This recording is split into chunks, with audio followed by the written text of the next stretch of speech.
지난주 우리가 귀하고 귀한 임직자를 세우는 임직예식을 우리가 거행했습니다. 그때 모신 최 목사님께서 대림절이 시작됐다라고 하는 코멘트를 하신 적이 있는데 맞습니다. 이제 오늘로서는 대림절 두 번째 주일을 맞이하게 되는데 아시는 분은 아시겠지만 이 대림절이 교회력으로는 새해입니다. 새해. 그래서 대림절이 시작됐다라고 하는 그 말씀은 무슨 뜻이냐면은 교회력으로는 새해가 시작됐다, 새 출발이다라고 하는 그러한 의미가 있습니다. 교회력은 세상의 달력과 달리 예수 그리스도의 생애에 중점적으로 맞춰져 있습니다. 그래서 교회에 와서 예배드린 분들은 예수님의 삶의 궤적에 따라서 1년을 살 수 있도록 보완되어 있는 것이죠. 대림절은 무엇이냐? 교회에 따라서, 교파에 따라서 강림절이라고 하기도 하고 대강절이라고 하는데 어감이 좋지 않아서 보통 대림절이라고 합니다.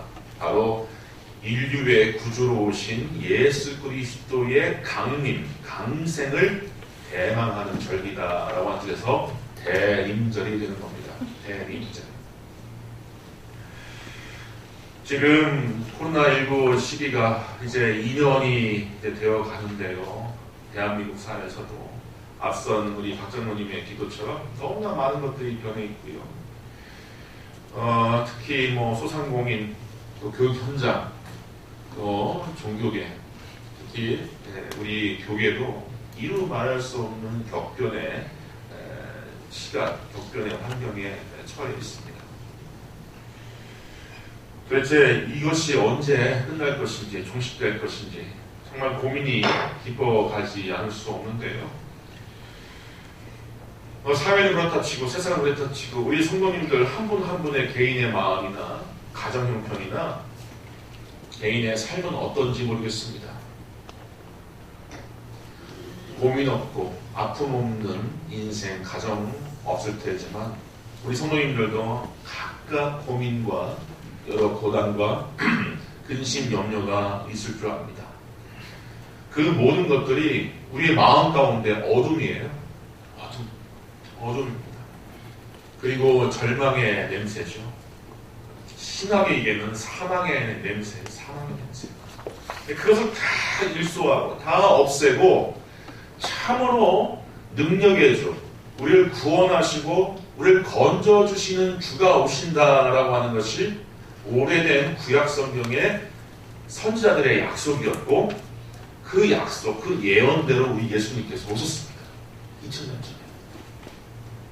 그런데 그 예수님의 강생, 예수님의 오심에 대하여 우리가 믿음과 우리가 순종함으로 그것을 수락하고 우리가 영접할 때 우리는 삶의 변화와 능력을 얻을 수가 있게 되는 거예요. 제가 거듭해서 말씀드립니다. 하나님과 우리 사이는 객관적으로, 보편적으로 화해가 되어 있는 상태입니다. 근데 이것을 나의 것으로 삼고 나의 것으로 누리기 위해서는 믿음과 순종이 필요한 거예요. 마산 지역의 상수원이 어딘지 모르겠습니다. 낙동강입니까? 어디입니까? 낙동강 맞습니까? 수량이 풍부하죠. 이 소백산 골짜기에서부터 시작돼갖고 안동, 영주 안동 통과해서 구미, 대구 통과해서 이제 여기 부산 가덕도 쪽으로 무슨 도서? 그쪽으로 내려오는 것으로 제가 알고 있어요. 수량이 어마어마합니다. 그렇지만 내 가정에 내 집으로 들어오는 파이프가 상해 있으면 내 집 안으로 들어오는 파이프가 터져 있으면 그 수량, 그 풍부한 수자원을 내가 누리지 못합니다. 마찬가지. 우리 사랑하는 성도님들이 능력의 주, 구원의 주, 빛으로 오신 예수님의 그 무한한 축복을 다 누리실 수 있는 믿음과 순종의 장부가 되시기를 주님 이름으로 축원드립니다. 우리 동양권의 한국 사회, 여기서는 큰 관심을 받는 그런 주제는 아니지만 서구 문명은 미우나 고우나 기독교, 교회가 하나의 문화의 근거가 되어 있어서 예수라고 하는 분의 그 사회적 관심이 있어요. 그 예술 작품을 보면은 많은 작품들이, 미술 작품도 조각도 마찬가지지만 교회나 또 신구약 성경을 소재로 삼는 경우가 참 많이 있습니다. 지난 20세기를 우리가 돌아봐도 서구 사회는 예수에 대한 문화적 관심이 그래도 남아있다라고 하는 것을 알 수가 있어요. 우리는 교회 밖으로 나가면은 예수 찾기가 참 어렵지만 서구 문화, 미국 문화만 해도 사회적으로 예수라고 하는 인물에 대한 관심은 있습니다. 그리스의 대문호 니코스 카잔차키스라고 하는 사람이 이른바 그리스도의 최후의 유혹이라고 하는 소설을 썼죠. 그리고 이것을 또 헐리우드에서는 영화화했어요. 그리스도의 최후의 유혹. 또 브로드웨이의 뮤지컬 지저스 크라이스트 슈퍼스타라고 하는 작품이 1980년대에 그렇게 발표가 됐습니다. 기억하시는 분들은 있을 거예요. 대단히 좋은 작품들이에요. 두 작품, 그리스도의 최후의 유혹이라든지 지저스 크라이스트 슈퍼스타라든지 대단히 좋은 작품이에요. 인문학적으로. 이걸 보수적인 교단이라든지 교황청은 되게 싫어하는데요. 이게 뭘 반증하냐면 그래도 서구 문화, 서구 문명인들은 예수라고 하는 테마, 예수라고 하는 인물에 대한 문화적, 문명적인 관심을 계속 보이고 있다는 사실이죠. 근데 이처럼 예수님이라고 하는 인물을 인문학적으로, 인본주의적으로 접근하는 그러한 시각이 대략 18세기 독일에서 시작됐습니다. 라이마루스라고 하는 계몽주의 철학자가 예수님을 접근했을 때 어떤 방향으로, 어떤 포커스로 예수님을 접근했느냐면은 혁명가로 규정을 했어요. 혁명가. 우리 크리스찬들에게는 예수님은 어떤 분입니까? 신구약 성경에 여러 형용이 있죠. 목자, 빛, 길, 부활, 생명, 포도나무, 떡, 생명의 떡, 세상의 빛, 여러 형용이 있는데 인본주의자 입장에서는 예수님은 혁명가였어요. 혁명가. 그것도 실패한 혁명가. 로마에 항거하여 이스라엘의 광복을 꾀했던 나름대로 카리스마가 있던 인물이었지만 유대 당국과 로마 총독부에 의해서 비참하게 살해당한 그러한 광적인 열성에 사로잡혔던 인물, 30대 젊은 혁명가, 이렇게 규정을 했어요. 근데 이게 빈말이 아닌 것이, 이 사람이 그렇게 예수를 파악하려고 했을 때 전혀 근거가 없는 것이요. 예수님이 모아서 거두었던 그 제자, 12명의 제자의 출신성부를 보면은 일견 이해가 돼요. 왜냐하면은 누가복음 6장 15절 이하에 보면은 여러 제자들을 소개할 때에 마태와 도마와 알페오의 아들 야고보와 셀롯이라고 하는 시몬과라고 하는 두 분이 있습니다. 근데 이 셀롯, 이 젤롯이라고 하는데 이게 우리말로는 열심당원으로 그렇게 번역이 됩니다. 이 셀롯이. 이 셀롯이 어떤 사람들이냐면은 무장 독립 게릴라들이에요. 우리나라에도 예전에 그런 사람들이 있었지 않습니까? 만주에서 무장 독립 투쟁했던 사람이 있지 않습니까? 또 그런 사람들입니다.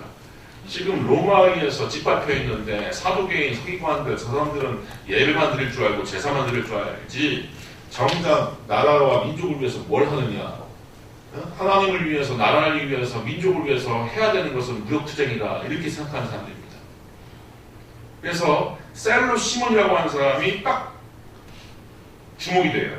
근데 마태복음에 보면은 가나나인 시몬 다음에 이 가나나인이라고 하는 뜻도 마찬가지예요. 카나나이모스라고 하는 원어를 쓰고 있는데 이게 또 무장 독립 투쟁가들을 말하는 겁니다. 몸에 칼을 품고 다녀서 로마 군인이 혼자 술을 먹고서 비틀거릴 때 몰래 가고 탁 찌르고 도망가는 그런 사람들이에요. 근데 가나나인 시몬 및 가룟 유다 곧 예수를 판자라 이렇게 기록되어 있는데 이 가룟 유다가 가나나인 시몬 바로 뒤에 있어요. 그래서 해석하자면은 가룟 유다조차도 이 게릴라 중에 하나다, 이렇게 해석할 수가 있고, 이 우리가 가룟유다 하는 이 가룟옷을 헬라어로 보면은 시카리오스라고 하는 말을 쓰는데 이 사람은 바로 칼을 품고 다니는 사람이라는 뜻이에요. 해석하기에 따라서. 더군다나 이 두 사람 말고도 예수님께서 최후의 마지막 만찬을 마치고 예수님께서 이런 말씀을 하셨어요. 큰 박해가 올 것을 예감하시고 칼이 없는 사람은 옷을 팔아서 칼을 사거라 이렇게 말씀하셨는데 그때 당장 제자 중에 어떤 사람인지 모르지만 그냥 그 칼 두 자루를 예수님 앞에 내어줬어요. 응? 여기 검이 둘이 있나이다 이렇게 바로 내렸어요. 그래서 인문주의자들의 입장에서 보면은 예수님이 거느리고 다녔던 이 제자들의 이 단체가 도대체 어떤 성격의 단체냐 좀 묘하다. 정말 그야말로 무력투쟁을 꾀했던 사람들이 아니냐 이런 생각을 하게 돼요. 더군다나 베드로도 예수님이 잡히는 그날 밤에 예수님이 잡히는 현장에서 칼을 빼들고서 말고라고 하는 군병의 귀를 내리치죠. 베드로도 몸에 칼을 숨기고 다녔던 사람이라고 하는 것을 알 수가 있습니다. 아니 이렇게 해석하자면은 야 이거 도대체 예수라고 하는 분이 도대체 정체가 뭐냐라고 하는 생각을 하게 돼요. 오늘날 많은 젊은이로부터 많은 사람들이 세상은 이러면 안 된다. 다 엎어야 된다. 변혁해야 된다. 혁명해야 된다. 라고 하는 생각을 참 많이들 얘기합니다. 그러한 마음들은 늘 그 유구한 인류 역사상에 이 기층 백성들에게 늘 있었어요. 그러한 불만과 또 혁명을 바라는 그런 혁명 열에 대해서 예수님 당시의 백성들도 그들의 열망과 그들의 기대를 예수님한테 투사를 하면서 야, 저 사람이 우리에게 빵을 줄 사람이다. 로마를 물리칠 사람이다. 저분을 잡아다가 임금 세워야 된다라고 하는 생각을 했습니다. 그런데 예수님이 여기저기 끌려다니는 산헤드린 공의회라든지 로마의 법정이라든지 로마 총독부회라든지 이런 데 끌려다니면서 재판을 받고 문초를 받는 모습을 백성들이 보니까 예수에게 걸었던 일말의 희망이 꺼지면서요. 예수에 대한 기대가 예수에 대한 징후로 바뀌어버립니다. 그러니까 예수님께서 나귀 타고서 예루살렘에 입성했을 때는 호시아나 우리를 구원하소서 다윗의 자손 예수여 하고 환호를 하다가 자기들의 욕심과 열망이 채워지지 않으니까 다음날 어떻게 바뀝니까? 십자가에 못 박으소서 로마 총독한테 그렇게 고발하지 않습니까? 자기를 이스라엘의 왕, 유대의 왕이라고 하는 사람은 놔두면 안 됩니다. 당신 저 사람을 살려주면은 본디오 빌라도 당신은 로마 황제의 출신이 아닙니다. 이렇게까지 백성들이 들고는 일어납니다. 자, 그러면은 우리가 생각해 봐야 되겠습니다. 예수님을 우리가 어떻게 이해를 해야 되는가? 예수님 어떻게 됩니까? 이 대림절은 대개 4주 정도 우리에게 주어져 있습니다.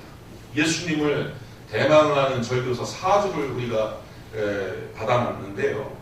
저는 앞으로 4주 정도 예수님에 대하여서 다각도로 접근해서 우리의 신앙의 주제일 뿐만 아니라 예수님의 우리의 삶의 주제, 더 나아가서 우주의 주제라고 하는 것을 제가 우리 성도님께 말씀드리고자 합니다. 예수 붙잡지 않고 예수 통하지 않으면은 인간의 근본적인 문제 해결 못합니다. 사회, 공동체, 정치, 경제, 사회, 또 문화, 교육 모든 현장 가운데서 예수를 통하지 않으면 문제 해결의 열쇠를 우리가 얻지 못합니다.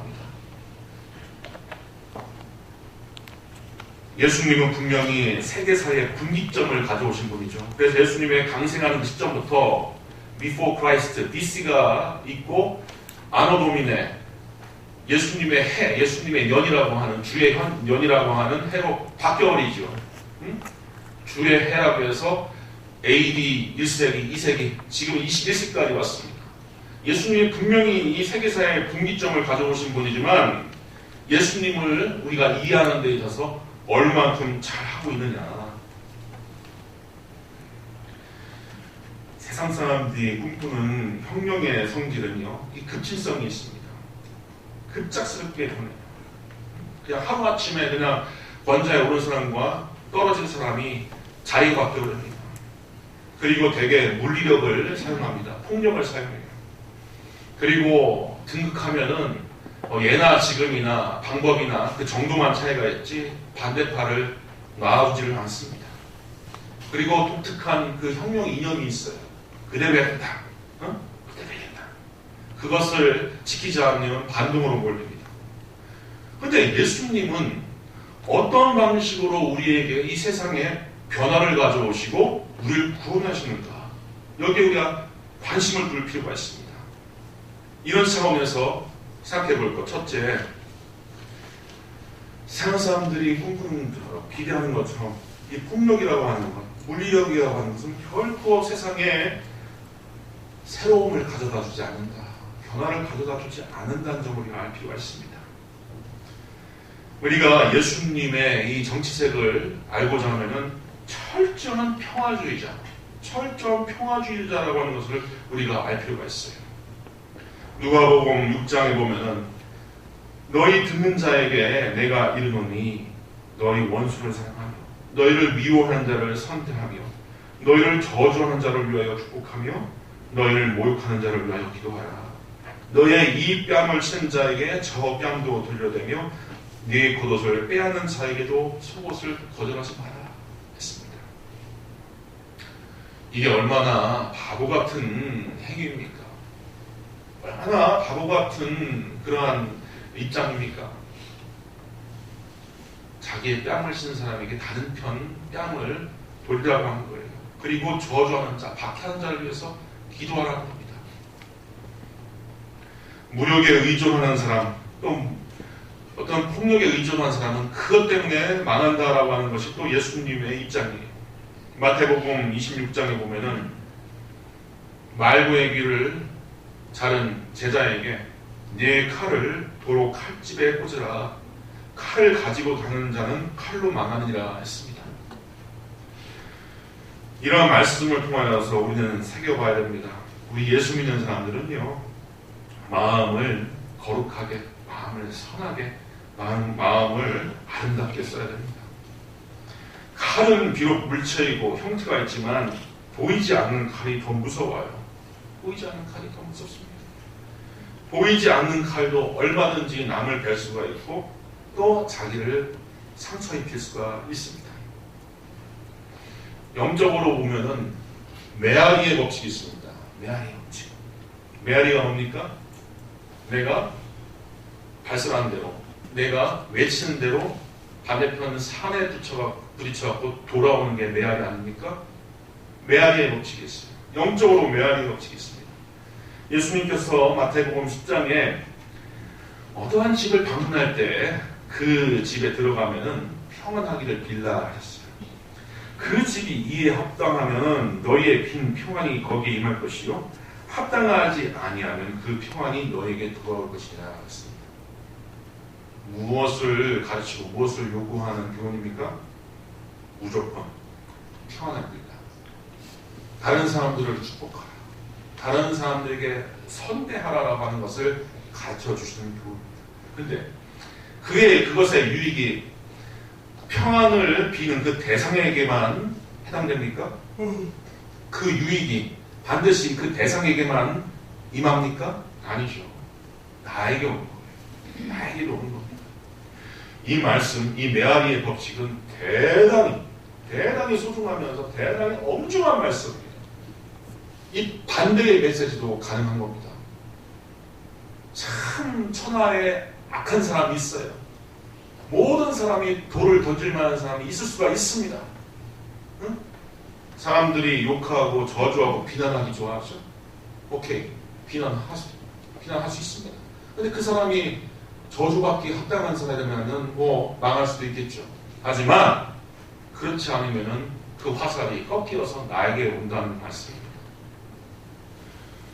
신구약을 관통하는 영적인 법칙이에요. 살인자 가인으로부터 시작해서 이스라엘을 괴롭힌 이집트의 람세스 왕, 대적 하만, 그리고 신약의 헤롯 왕, 본디오 빌라도 총독, 그리고 가련 일가에 이르기까지 참 많은 사람들이 이 영적 매학의 법칙을 몰라서 참 안 좋은 결과를 당했습니다.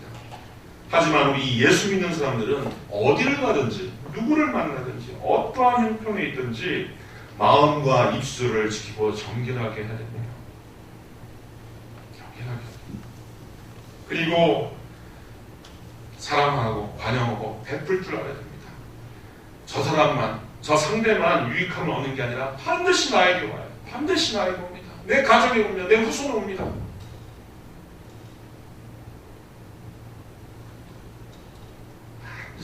반드시 오게 돼 있어요. 반드시. 베푸는 것, 또 축복하는 것, 이게 얼마나 위대한 하나님의 사역인지 모릅니다. 상대도 유익하게 하고 나도 복받는 것. 두 번째로 자기 회개, 자기 반성, 자기 내면의 변화가 없는 그러한 혁명은 허구입니다. 근래에 우리 대한민국, 아니 전 세계 사회상을 보면은 자기 성찰은 없으나 타인에 대하여서 엄격한 잣대를 들이대는 풍조가 강해요.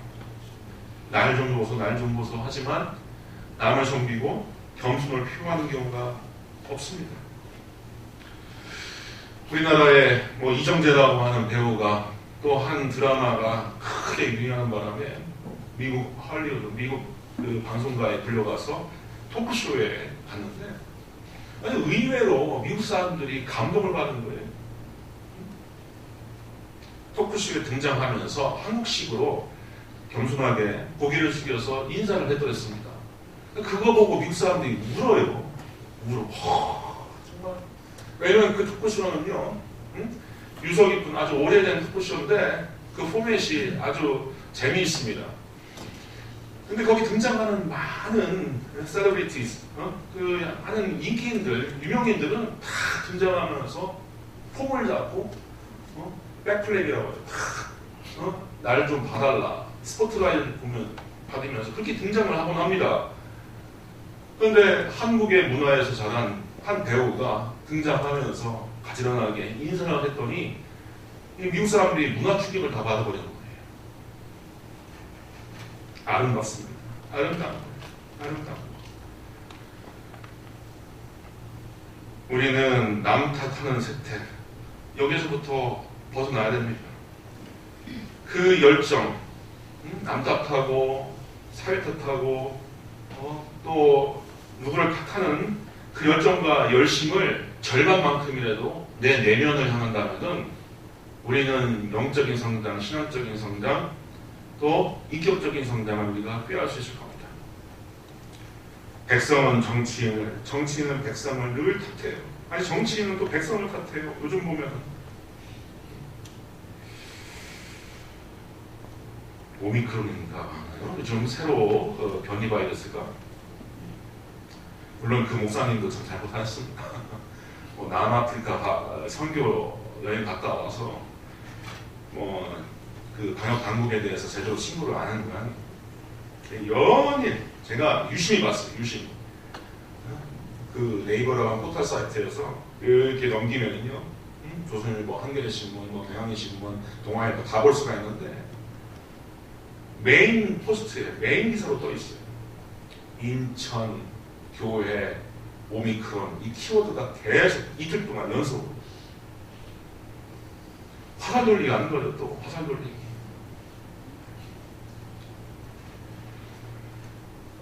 나 말고 다 틀렸다라고 하는 태도, 이런 태도는 이 백성을 이끌 수 없습니다.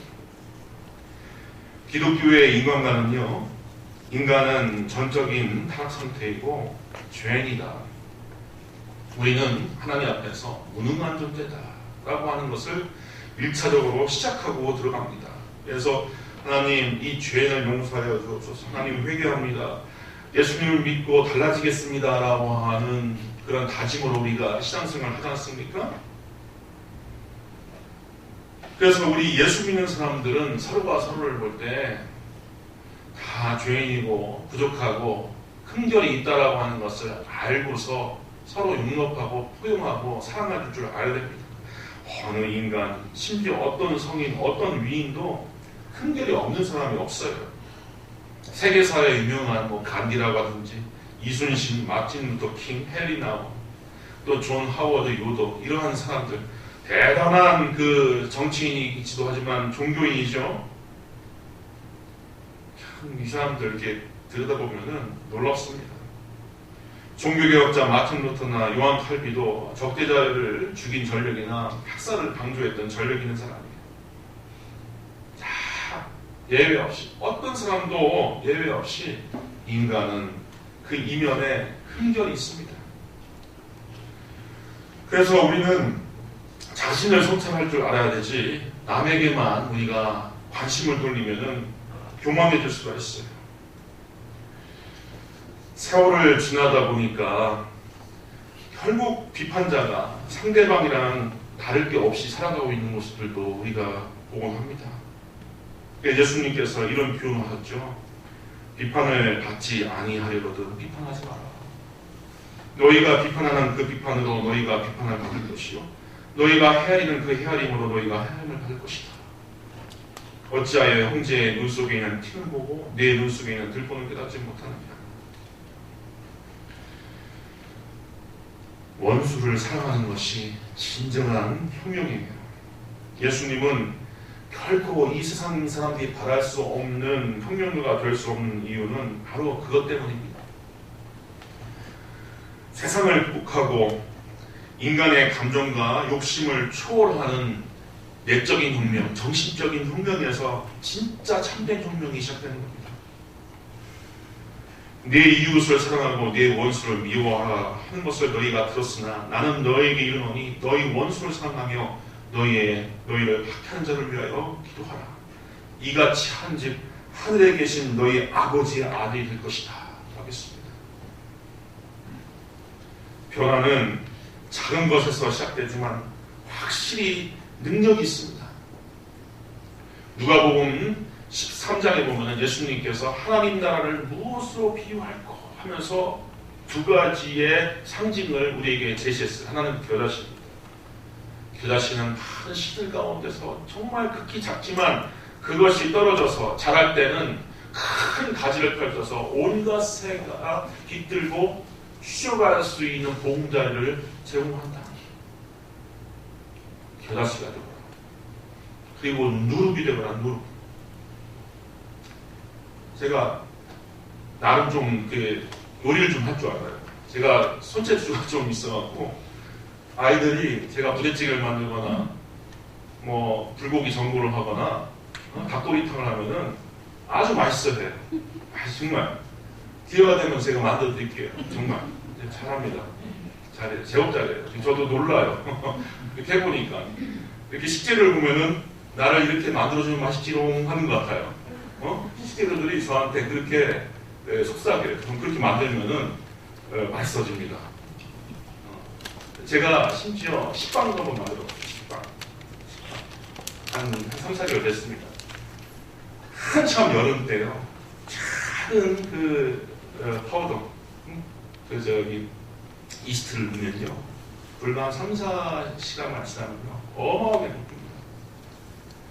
야, 예수님이 말씀하신 게 이거구나. 놀랐습니다.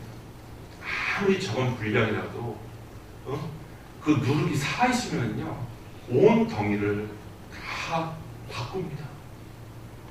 예수님께서 우리 크리스찬이 세상의 새로움과 세상의 변혁을 가져오는 방법은 바로 그것을 통하여서 점진적으로 우리의 내적인 혁명부터 우리의 마음부터 시작되는 변화를 가졌지,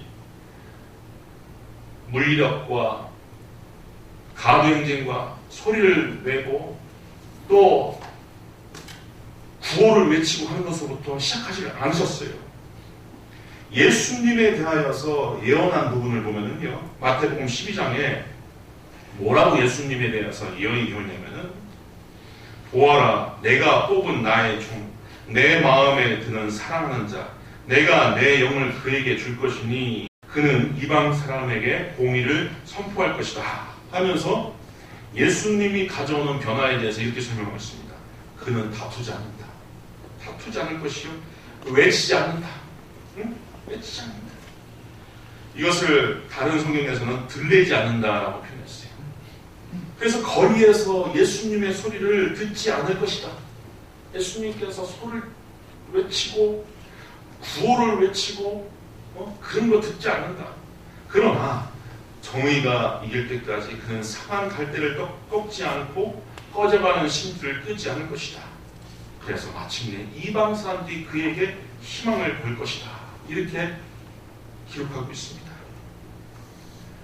특별히 오늘 본문은 예수님께서 나를 본받거라. 너희가 행여 혹여 선생이라고 하느냐, 나를 스승이라고 하느냐? 오케이, 좋다. 그러면 나를 본받거라 하면서 예수님께서 제 아들의 발을 씻어주는 모습을 보입니다. 당시 문화권에서는요, 남의 발을 씻는다는 것은 노예 중에서 가장 천한 노예, 이른바 세족노가 하는 일입니다. 세족노. 가장 낮은 노예가 하는 일이 남의 발을, 주인의 발을, 손님의 발을 씻어주는 일이에요. 그거를 예수님께서 한다고 하니까 다들 놀라고 만류하죠. 이게 어인일입니까? 예수님 하지 마십시오. 나는 허락 못합니다. 베드로가 그렇게 예수님을 말렸어요. 지금은 내가 왜 이렇게 하는지 그 의미를, 그 뜻을 모르지만 장차 알게 될 것이다. 네가 나를 선생으로 부르느냐? 그러면 나를 따라하라 하면서 그 모범을 보이셨습니다. 오늘 예수님을 우리가 접근하는, 예수님을 우리가 묵상하는 이 대림절 가운데서 이 첫 번째 시간, 우리의 모범이자 참된 모델, 참된 스승으로서의 예수님을 묵상해 봤습니다. 이렇게 예수님의 인품과 사역을 되비춰 볼 때 참 우리는 모자람을 많이 느낍니다. 그러면서 우리가 걸어가야 할 길, 우리가 얼마만큼 예수님을 본받아서 따라왔는지 우리가 점검해 볼 수가 있습니다. 사랑하는 성도 여러분, 앞으로 우리 대한민국 사회는요, 전도지 나눠주고 길거리에서 노방전도 한다고 전도가 되어지는 시대는 이제 저물었습니다. 분명히 말씀드릴 수 있어요. 안 듣습니다. 교회에 나가는 것 자체를 사람들이 이상하게 보기 시작했어요. 교회 나가시는 분들, 예수 믿는 사람들을 말썽꾸러기, 사회적 부적응자로 이렇게 오인하는 그런 분위기가 형성되어 있습니다. 이런 시절에 참 고민이 깊습니다. 어떻게 할 것인가? 주님의 교회를 어떻게 섬기고 어떻게 세워나가고 주님 오신 그날까지 복음을 편만하게 증거하라고 하는 그 명령을 어떻게 이행할 것인가 하는 문제에 대해서 목회자나 우리 예수 믿는 사람들 모두가 다 고민해야 할 것입니다. 답은 하나입니다. 예수님을 모델로 삼는 것. 예수님을 참 스승으로 삼고서 그대로 살아가는 것. 거기에 복음 메시지가 있고 교회의 희망이 있고 교회에 부응할 수 있는 근거가 있습니다. 그렇지만 이것이 전적으로 남을 위해서만 베푸는 것이 아니라 결국 메아리처럼 나에게 돌아와 나 자신과 내 가정과 내 자녀손들에게 살을 찌우고 복을 가져다주는 그런 능력의 길이라고 하는 것을 분명히 아시고 우리 참된 스승 되신 예수님을 따라가 사는 데에 부족함 없는 저와 우리 모든 성도 되기를 주님의 이름으로 축원드립니다. 기도하겠습니다. 은혜로우신 주님 감사합니다. 어둠과 죄악과 사망이 창궐한 이 세계에 빛과 생명으로 오신 거룩하신 하나님의 아들 예수님을 우리가 모시고 예수님을 구주 삼고 살아가는 인생, 참으로 하나님의 말씀을 들으며 우리의 삶을 되돌아보고 새롭게 하여 주시니 감사합니다. 아버지 하나님, 참으로 남을 유익하게 하는 것이 나를 유익하게 하는 것이요, 예수 따라가는 길이 비록 실패하고 손해보는 것 같지만 그것이 성공하는 길이요, 그것이 인생 승리하는 길임을 우리가 다시 한번 새깁니다. 주님 말씀대로, 특히 예수님의 삶의 모험대로 살아갈 수 있는 우리 모든 창신의 권속이 되게 하여 주시옵소서. 예수님의 이름으로 기도하옵나이다. 아멘. 401장 함께 찬양드립니다.